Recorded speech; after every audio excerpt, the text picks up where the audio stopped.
Assalamualaikum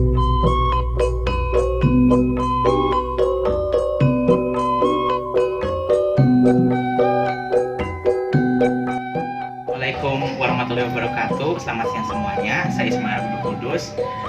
Pada kali ini saya akan mencoba menceritakan sebuah legenda dari tanah kelahiran saya di Jawa Barat. Ini adalah legenda atau cerita yang cukup terkenal, berjudul Legenda Gunung Tangkuban Perahu.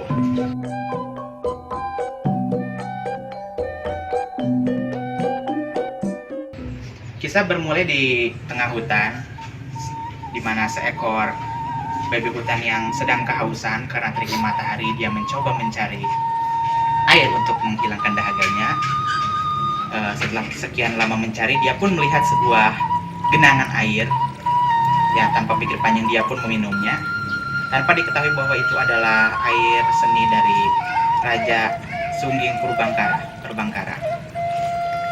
Dan karena kesaktian dari raja tersebut, alhasil mengakibatkan si babi tersebut hamil. 9 bulan kemudian dia pun melahirkan seorang bayi wanita perempuan yang cantik. Raja Sungging Purbangkara yang mengetahui kabar tersebut lantas pergi ke hutan untuk mencari keberadaan bayi tersebut. Dia membawa pulang dan memberikannya nama Dayang Sumbi. Tahun berlalu, Dayang Sumbi pun tumbuh menjadi wanita yang cantik jelita dan membuat banyak orang, bangsawan, saudagar, raja dan sebagainya yang melamarnya. Namun semua lamaran itu dia tolak dengan halus. Tanpa ia sadari bahwa para pria yang ditolak lamarannya, mereka pun memulai perang di antara mereka. Dayang Sumbi kemudian bersedih hati lalu meminta saran kepada ayahnya bahwa dia ingin mengasingkan diri ke dalam sebuah bukit. Dia pun mendapatkan izin dari ayahnya dan membawa pergi bersamanya seekor anjing yang dinamainya si Tumang. Dayang Sumbi pun berada di pengasingannya. Sambil menghabiskan waktu, dia pun menenun. Pada suatu ketika, Dayang Sumbi menjatuhkan alat tenunannya dan dia merasa sangat malas mengambilnya. Maka dia pun tanpa pikir panjang mengucapkan sebuah kalimat, sebuah janji. Barang siapa yang bisa mengambilkan alat tenunku itu, jika dia laki-laki, maka aku akan menjadikannya suamiku. Dan jika perempuan, aku akan menjadikannya saudariku. Dan tidak terduga ternyata si Tumang lah yang mengambil alat tenun itu dan memberikannya kepada Dayang Sumbi. Dayang Sumbi pun tidak bisa berkata banyak dan akhirnya menjadikannya sebagai suaminya. Tanpa disadari bahwa si anjing si Tumang itu adalah titisan dewa yang dikutuk dan dibuang ke dunia. Setelah beberapa bulan berlalu, Dayang Sumbi pun melahirkan seorang anak yang diberikannya nama Sangkuriang. Sangkuriang ini adalah seorang pemuda yang sangat senang berburu. Dia selalu berburu ditemani oleh sang ayahnya, si Tumang, yang dia sendiri bahkan tidak tahu kalau itu adalah ayah kandungnya. Pada suatu hari, ketika Sangkuriang ingin berburu karena ibunya yang menginginkan sekali hati kijang untuk dimakan, dia pun berburu bersama si Tumang.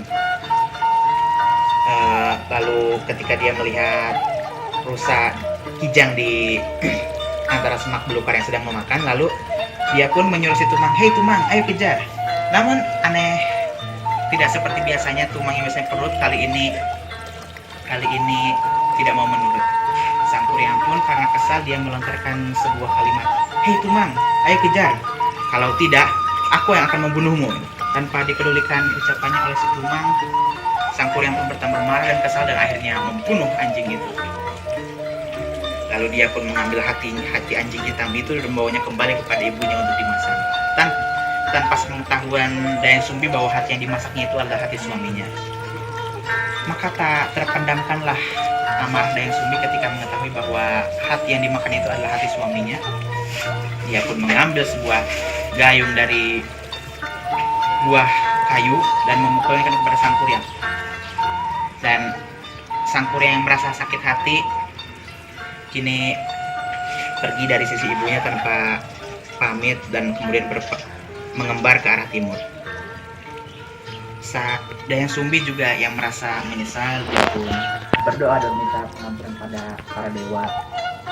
Dan para dewa juga mendengarkan permintaannya dan memberikannya kecantikan yang abadi. Di lain sisi, sang kuryang yang terus berguru kepada para guru yang sakti menambah ilmunya, dia pun terus berjalan tanpa arah, tanpa tujuan hingga kembalilah ke tanah kelahirannya.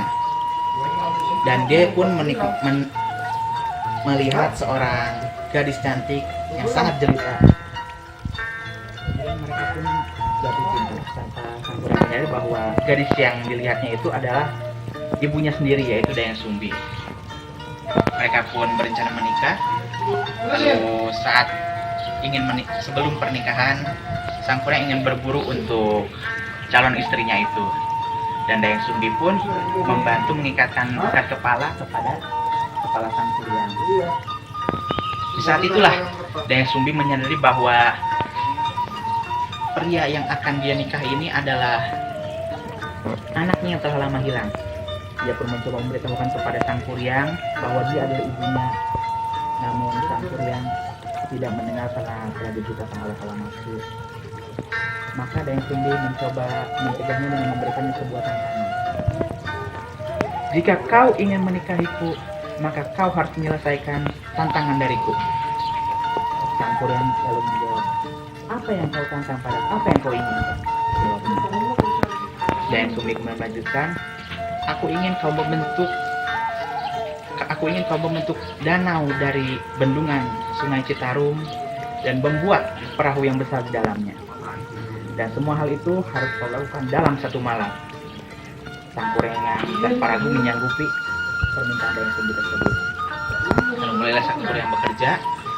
Dia memotong pohon, mengikis rantingnya untuk membuat perahu yang besar. Lalu Sungai Citarum pun dia bendung. Tidak sendiri tentunya, dia menggunakan bantuan dari teman-teman makhluk halusnya. Dayang Sumbi yang kemudian merasa cemas pun berdoa kepada para dewa untuk mengagalkan pernikahannya dengan anaknya sendiri. Dewa pun mendengarkan, lalu Dayang Sumbi mendapatkan petunjuk. Dia menggunakan kain putih yang biasa dia tenun untuk menyerupai cahaya fajar yang mengakibatkan ayam jantan pun berkokok. Para makhluk halus yang mendengarkan kokokan ayam itu merasa fajar sudah tiba dan akhirnya lari ketakutan sambil meninggalkan pekerjaan mereka yang belum selesai.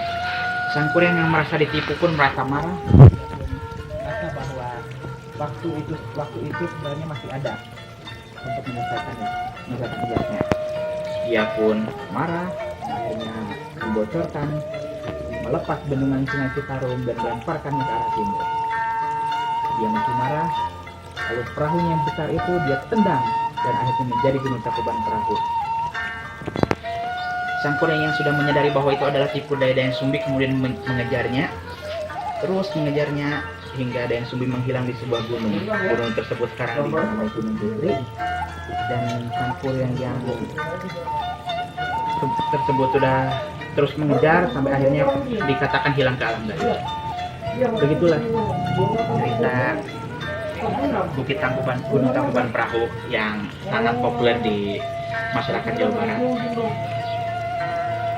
Apa yang bisa kita jadikan pelajaran dari kisah ini adalah jangan sekali-kali kita berbohong, menghilangkan kepercayaan orang lain, maka itu akan menyusahkan diri kita sendiri. Sekian dari saya pamit. Assalamualaikum warahmatullahi wabarakatuh.